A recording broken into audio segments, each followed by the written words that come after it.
Right now at 6 o'clock, a fire has destroyed a house overnight and people were hurt. We'll tell you the one obstacle that made fighting the fire so difficult.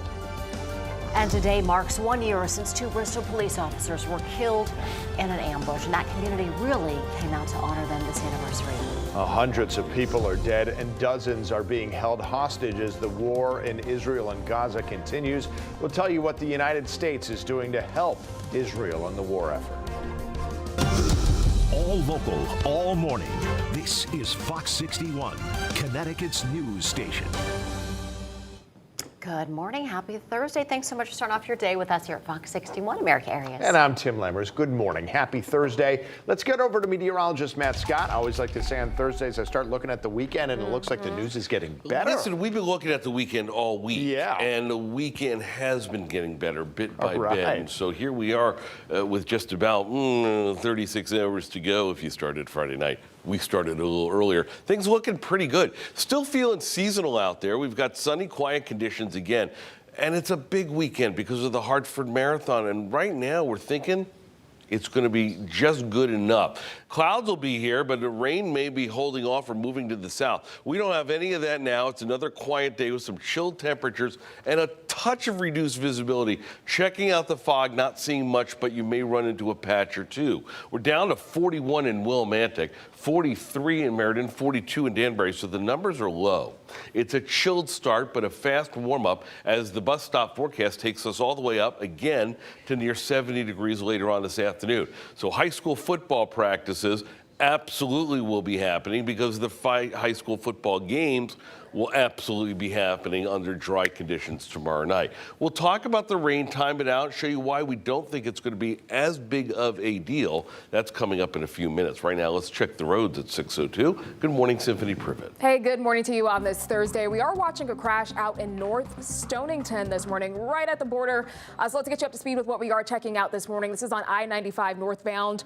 It is closed right now due to an overturned tractor trailer. It's closed between the exits 92 and 93. You can see there is a backup out there, so plan ahead if you are heading out in that direction. A quick look at the Hartford drive time. Smooth sailing on the major interstates this morning. Same scene down in New Haven. However, there's a bit of a slowdown on 95 South. Heading to Bridgeport, you'll get there in about 30 minutes. Now, this morning out in Middlebury, there is a police investigation underway in a community out there, and they are asking drivers to avoid the areas of Steinman Avenue, Porter Avenue, Brook Lane, and Whitmore Road along Route 188. We're checking out some video from the scene. At this point, we don't know why they are out there, but we'll continue to track that scene and the road closures out there, and we'll have another update for you at 6:30. Tim, Erica. 70, thanks so much. 6:03 right now. This morning, we're following this breaking news. 2 people hurt in a house fire overnight. It happened in East Windsor. Yeah, flames started inside that house on East Road. That's where we find Fox 61's Brooke Griffin. Brooke, what do we know at this point? Obviously very busy behind you, I can see. Well, I did finally get some details, from the assistant chief. They say that unfortunately 3 adults were inside at the time of this fire. Now, they were able to get out. Unfortunately, though, one of them has burns to 50% of their body and to their forehead. The third one, they say, is okay, but all 3 have been transported, that third one just to get checked out. Take a look at how active this scene still is, though, this morning. They say that this call came in about 4 hours ago, around 2:20 this morning, for a fire on East Road. This home is right across from Applebrook Farms, if you're familiar with this area. The assistant chief says when they arrived, they found heavy fire out on the first floor of the house, and the roof had fallen in. And they say the solar panels on the roof became too heavy for the compromised structure, causing them to collapse that entire part of the roof. They said that they couldn't get to the second floor fire at all for a while and had to focus just on the first floor. This happening at the same time that they actually lost access to water due to it being in such a rural area. There's no fire hydrants out here. Crews tell us that they had to use tanks to shuttle in water to this scene. They now have the fire out and they're searching for hot spots. Right now there is no, but the fire marshal is here investigating. Now, again, I did go with crews. They said that they're likely out here in this area for several more hours at this point. They have a lot to clean up, a lot to make sure there's no hot spots, and just a lot to investigate with this. Again, there is no cause at this time, so avoid the area if you can at this point. It is closed. East Road for about a mile, maybe two. And if you're familiar, again, there's a split on both sides of East Road, and that is where it's closed. You will have to take a detour from there. Live in Broadbrook, Booker Finn, Fox 61, Connecticut's news station. All right, Brooke, thank you. We'll check back in a bit.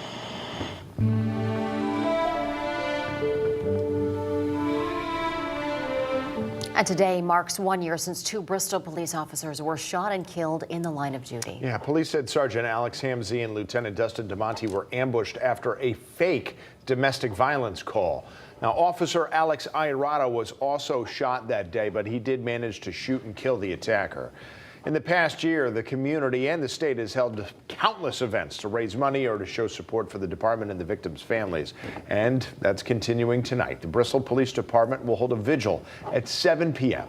to remember the officers. And ahead of that vigil, police want to remind people that North Main Street will be closed starting at 6 p.m. in front of the police department.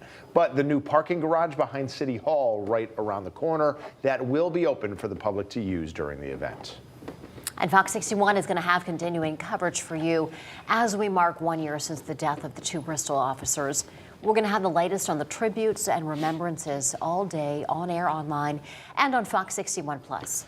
Well, today in Bridgeport, there's a civil court hearing scheduled regarding accusations of ballot fraud in Bridgeport. Mayoral candidate John Gomes has accused the Ganim campaign of violating election laws when it came to absentee ballots in the Democratic primary. Mayor Joseph Ganim's team has denied any wrongdoing. Now, Ganim beat Gomes in that primary by 251 votes as of now. But Gomes filed a lawsuit in Superior Court seeking to overturn the primary results. A man accused of a deadly hit and run in Hartford is expected in court today. Police said Michael Larson is accused of hitting Anthony Williams at the intersection of Farmington Avenue and Gillette Street back in April. Officers arrested Larson nearly 2 weeks ago. A new report by DeLeo Education finds that 1 in 5 young people here in our state are disconnected or at risk from being disconnected from education or employment. It looked at young people ages 14 to 26 to determine the risk factor for that age group. It found that out of 119,000 young people, 63,000 are disconnected and 12,000 are severely disconnected. Now that means they have no high school diploma, no job, and may be incarcerated. The study also found last year 1 in 3 Connecticut high school students were at risk of not graduating on time. We need to use this data to make the case to our legislators at both the state and federal level that continued support after the pandemic funding ends. It needs to be put into place for these very specific programs that do support our young people. Experts hope this report that combines social services and criminal justice data can identify ways to help get young people back on track.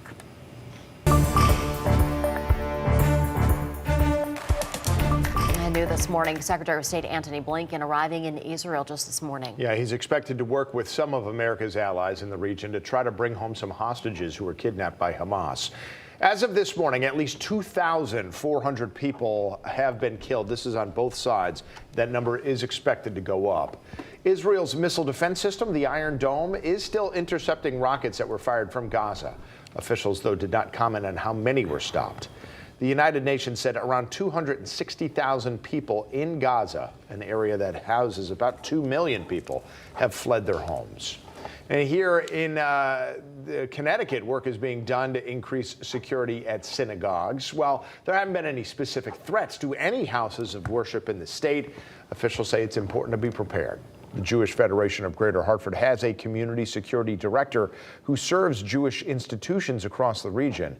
It's a position that was created amidst a recent rise in anti-Semitic incidents.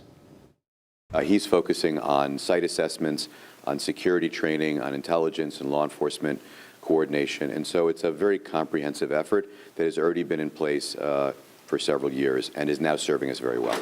If we don't have safety, then we don't have peace of mind, and we don't have really anything as far as an operational level. I wouldn't say there's fear, but there's anxiety, there's awareness, there's alertness.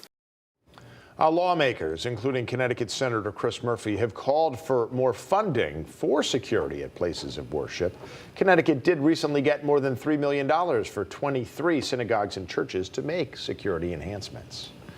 Well, we're still following all the developments from Israel and Gaza as the war continues. So to make sure you don't miss an update, scan this QR code on your screen. That will get you a link to download the free Fox 61 News app.